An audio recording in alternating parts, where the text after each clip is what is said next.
This is Apple Watch Series 10 I have in front of me, and today I'll show how you can pair or connect this smartwatch to an iPhone.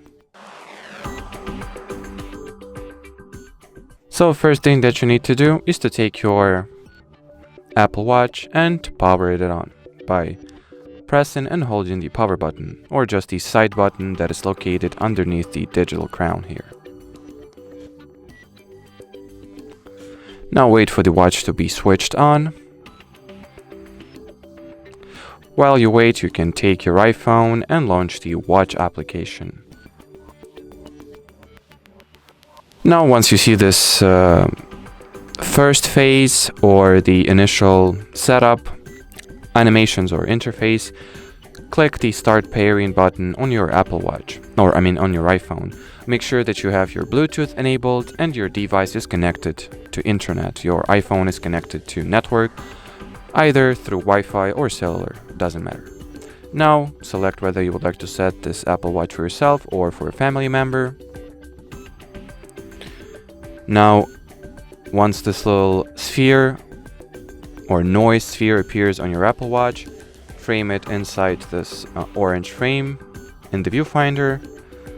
Now see whether there is a newer software version that you can update yourself to, or you can skip the update and continue. That is entirely up to you. For the sake of speed and this video in general, I'll just skip the update and continue the setup on the current software version.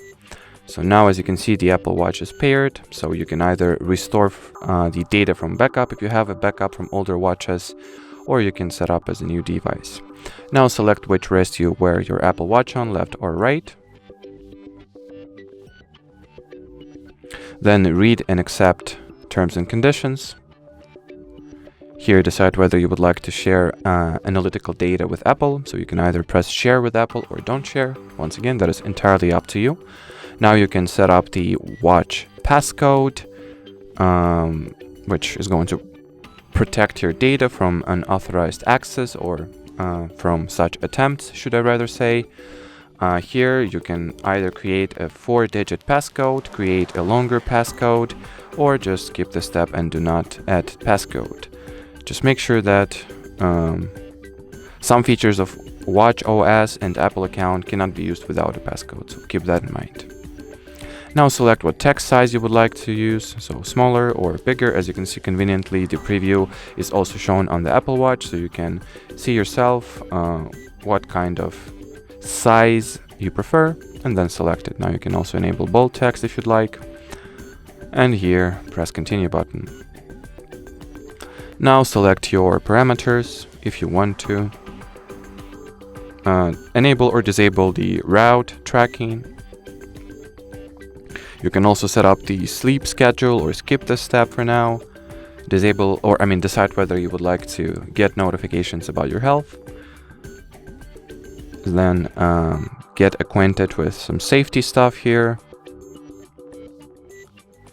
It also shows that this watch allows for this very convenient double tap gesture that can be used for answering a call, replying to a message, or see your smart track and more. Whatever you will set it up with, it will do that action.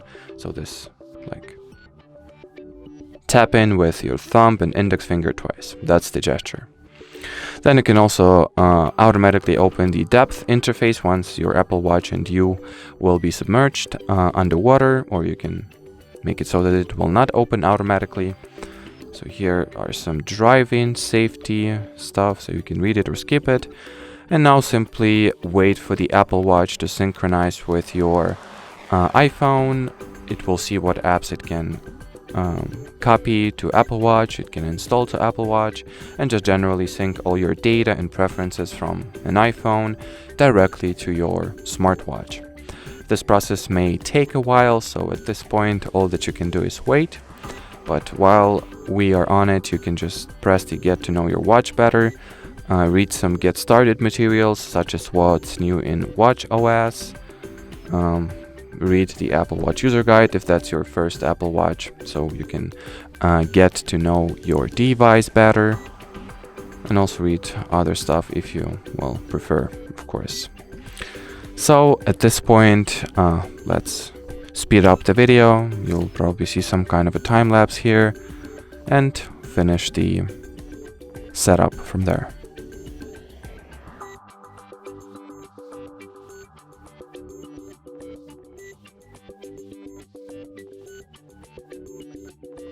So as you can see, the synchronization process has been finished successfully. So at this point, all that is left to do for you is to, well, start using your Apple Watch. And well, as far as this video goes, that'll be it. So should you have any further questions, leave them in the comment section below this video. But as for now, thanks for watching and bye-bye.